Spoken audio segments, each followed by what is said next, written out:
this is the third straight game you'll play against a team that's top 8 in pace, and as we get towards the tail end of the season, I just wonder what specific challenges Indy poses in the pace department. Transition defense, obviously.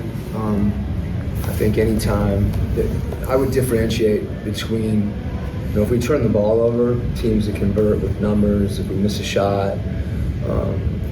I think Indiana is one of the best teams in the league at running after makes. They have multiple push guys, whether that's Halbert, Nemhart, McConnell.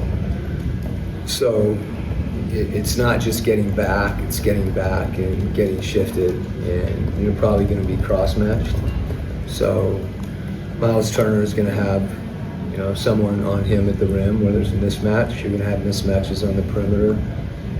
So I think maybe the biggest thing from a transition standpoint defensively is your communication and trying to solve some of those matchup situations, not just with one guy bumping out, switching back, but just collectively, having everybody back. If you're running with your man, it's too late.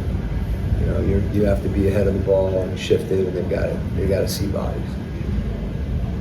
Coach, I know you hate talking about yourself, but just want to see how you're doing after the last game and how you felt like the team handled, your absence and Igor kind of coaching things.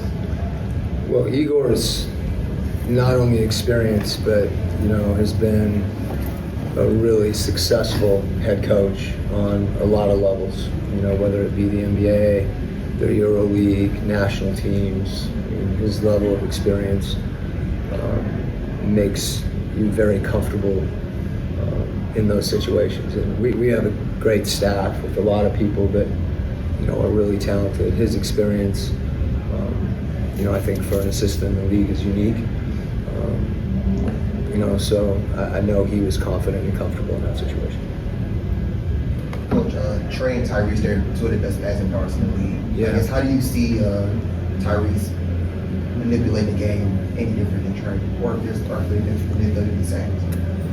Yeah, I think there's some similarities clearly, with their ability, to see the floor. I think it's one thing to be able to make a pass and deliver the ball, and it's another thing to see multiple defenders on the court and kind of anticipate where they're going and where your offense and where your teammates are going to. So it's kind of like a perspective or a vision of the game that's unique. Some players can see one defender, some players can see the help defender, some players can see that defender, that help defender, that guy coming, and then sometimes somebody behind them. And both those guys have the ability to do that. They just see the whole floor and are able to anticipate what defenses are doing.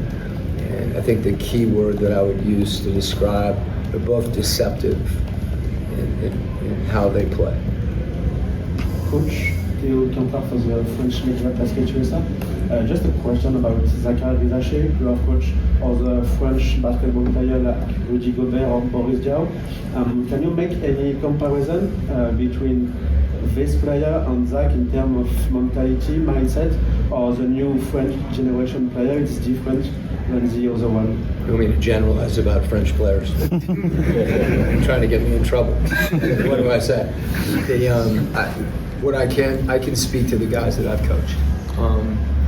And clearly the other thing I can offer is that, there's a number of French players in the NBA right now, younger players, that are very talented, competitive, and you can see their progression and kind of see how their careers are going to have that kind of arc. We've got one of them on our team, in Zach, and as I've said before, I think his competitiveness is unique especially for his age. Rudy had that level of fight in him.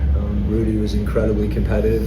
Anybody that watched Rudy play and Zach play, they're different players. I think all three of those guys you named, have very different games, and are all very unique.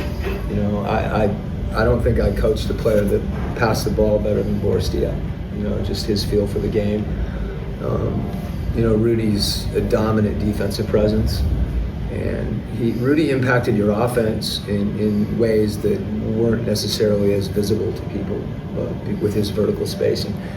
I think Zach, who I'm focused on, you know, we've seen not just flashes, you've seen periods of time where Zach's, you know, I've mentioned this too about his improvement not being linear, where you see these opportunities in various games where he does something and you're like, okay, you know, and for me, those are things I've seen him working on. Sometimes for people that are just watching, you know, that's a flash that they see, that they don't see the work that's gone into you know, generating that.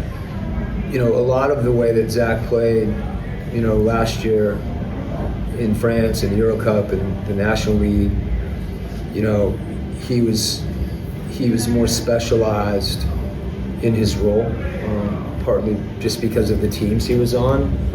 Played for a terrific coach, you know, and that's, I think, helped him.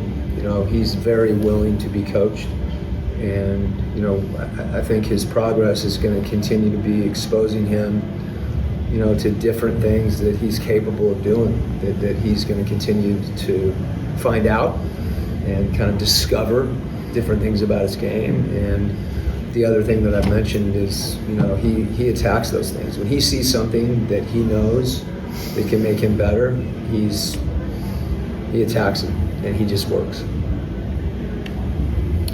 Quinn, you obviously talked about Tyrese earlier. Certainly the numbers he's had since the break have really stood out. And what looks different on film from what you saw a month ago? You know, I wouldn't differentiate that, you know, that much. I think you get guys, it's such a long season, and you know, players, he's an elite player, you know, and he had elite games before the All-Star break. You know, that's a question for Rick more than it is for me. I know how well he's playing and the problems that he presents, trying to develop a game plan, and as you're trying to defend him. His range is unique, his size, his willingness to pass the ball. He's just a handful.